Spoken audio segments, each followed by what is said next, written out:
একটি সদা পরিবর্তনশীল এবং অশান্ত বিশ্বে বাংলাদেশ সহনশীলতা, অগ্রগতি এবং অর্থনৈতিক প্রবৃদ্ধির একটি উজ্জ্বল উদাহরণ হিসেবে আবির্ভূত হয়েছে। অসংখ্য চ্যালেঞ্জ সত্ত্বেও দক্ষিণ এশিয়ার এই দেশ বিশ্ব মঞ্চে একজন গতিশীল খেলোয়াড়ে রূপান্তরিত হয়েছে। এর উল্লেখযোগ্য উন্নয়ন অর্জন থেকে শুরু করে কৌশলগত ও ভৌগোলিক অবস্থান পর্যন্ত বাংলাদেশ এমন একটি উত্থান অভিজ্ঞতা অর্জন করেছে যা বিভিন্ন অনুঘটকদের মনোযোগ আকর্ষণ ও প্রশংসা অর্জন করেছে। আজকের অশান্তর এই বিশ্বে ভঙ্গুর অর্থনীতি থেকে বাংলাদেশের সাফল্যের পেছনের কারণগুলো তুলে ধরবো আজকের ভিডিওতে। চলুন শুরু করা যাক। গত 7 মাসে বাংলাদেশ একটি উল্লেখযোগ্য অর্থনৈতিক পরিবর্তনের অভিজ্ঞতা অর্জন করেছে। দেশের গড় বার্ষিক জিডিপি প্রবৃদ্ধির হার ধারাবাহিকভাবে 6% উপরে উঠেছে, যা এই দেশকে বিশ্বের দ্রুত বর্ধনশীল অর্থনীতির একটিতে পরিণত করেছে। এই টেকসই প্রবৃদ্ধি অর্জন সম্ভব হয়েছে শক্তিশালী উৎপাদন খাত, সমৃদ্ধ তৈরি পোশাক শিল্প, বিদেশি প্রত্যক্ষ বিনিয়োগে উল্লেখযোগ্য বৃদ্ধির কারণে। বাংলাদেশের অর্থনৈতিক সাফল্যের অন্যতম চালিকা শক্তি হল মানব উন্নয়নের উপর সরকারের ফোকাস।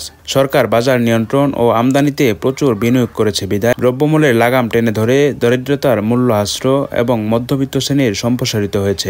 তাছাড়া উদ্যোক্তা এবং উদ্ভাবন প্রচারের উদ্যোগগুলো একটি প্রাণবন্ত স্টার্টআপ ইকোসিস্টেম গড়ে তুলেছে, যা স্থানীয় এবং আন্তর্জাতিক উভয় বিনিয়োগকারীদের দৃষ্টি আকৃষ্ট করেছে।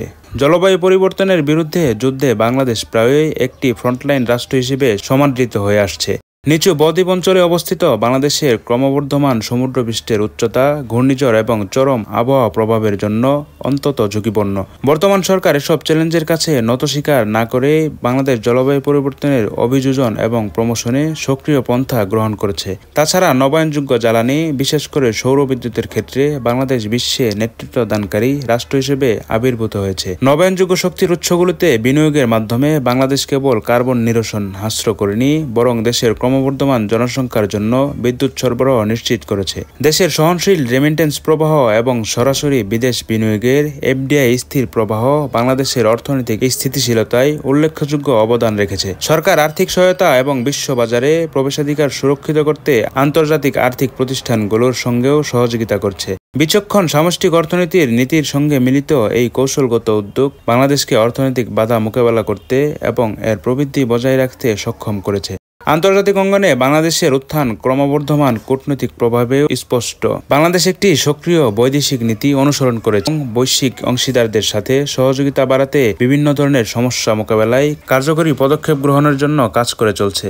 বাংলাদেশের অন্তর্বর্তী সরকার প্রধান ডক্টর মোহাম্মদ ইউনূস বিশ্ব শান্তি, মানবাধিকার এবং টেকসই উন্নয়নের একজন শক্তিশালী অনুঘটক হিসেবে বিশ্বব্যাপী সমাদৃত হয়েছেন। তাছাড়া রোহিঙ্গা শরণার্থী সংকট মোকাবেলায় বিশাল চ্যালেঞ্জের মুখে মানবিক নেতৃত্ব প্রদর্শন করার মাধ্যমে বাংলাদেশ সরকার গুরুত্বপূর্ণ ভূমিকা পালন করেছে। বাংলাদেশের কৌশলগত ভৌগোলিক অবস্থান দেশটিকে আঞ্চলিক সংযোগের একটি গুরুত্বপূর্ণ কেন্দ্র হিসেবে প্রতিষ্ঠিত করেছে। এই অঞ্চলের দেশগুলোর মধ্যে বাণিজ্য, বিনিয়োগ এবং জনগণের মধ্যে আদান প্রদান বাড়ানোর লক্ষ্যে গঠিত বাংলাদেশ, চীন, ভারত, মিয়ানমার অর্থনৈতিক করিডোরে বাংলাদেশের অন্তর্ভুক্তি আঞ্চলিক সংহতি ও অর্থনৈতিক উন্নয়নে দেশকে মূল খেলোয়াড়ে পরিণত করার সম্ভাবনা রাখে। অনেকেই প্রশ্ন উপস্থাপন করতে পারেন এই মর্মে যে বর্তমান সময়ে অস্থির বৈশ্বিক প্রেক্ষাপটে বাংলাদেশ কিভাবে এই চ্যালেঞ্জ মোকাবেলা করে এগিয়ে চলছে। আজকের অশান্ত বিশ্বে বাংলাদেশের উত্থানের পেছনে মূল চালিকা শক্তি হিসেবে কাজ করছে বাংলাদেশের অন্তর্বর্তী সরকার প্রধান ডক্টর মোহাম্মদ ইউনূস। 5 আগস্ট 2024 বাংলাদেশে অভূতপূর্ব এক গণ অভ্যুত্থানে দেশটির সক্রিয় এবং কার্যকর প্রতিক্রিয়া, সূক্ষ্ম অর্থনৈতিক নীতি গ্রহণের সক্ষমতা এই চ্যালেঞ্জগুলো কাটিয়ে উঠতে এবং প্রতিকূলতার মুখে সহনশীলতা প্রদর্শনের সাহস জুগিয়েছে। বাংলাদেশ যখন তার অগ্রগতির পথে এগিয়ে চলছে, এটি অন্যান্য জাতির জন্য একটি অনুপ্রেরণা এবং মডেল হিসেবে কাজ করছে, যা প্রমাণ করে যে দৃঢ় সংকল্প, কৌশলগত পরিকল্পনা এবং ঐক্যবদ্ধ প্রচেষ্টার মাধ্যমে সবচেয়ে চ্যালেঞ্জিং সময়েও সাফল্য অর্জন করা সম্ভব। প্রিয় দর্শক, আজ এই পর্যন্তই। শুরু থেকে শেষ পর্যন্ত চেষ্টা করেছি ভঙ্গুর অর্থনীতি থেকে বাংলাদেশের সাফল্যের পেছনের কারণগুলো তুলে ধরতে। ইনশাল্লাহ আবারও দেখা হবে নতুন কোনো বিষয় নিয়ে। ততদিন পর্যন্ত ভালো থাকুন, সুস্থ থাকুন। আল্লাহ হাফেজ।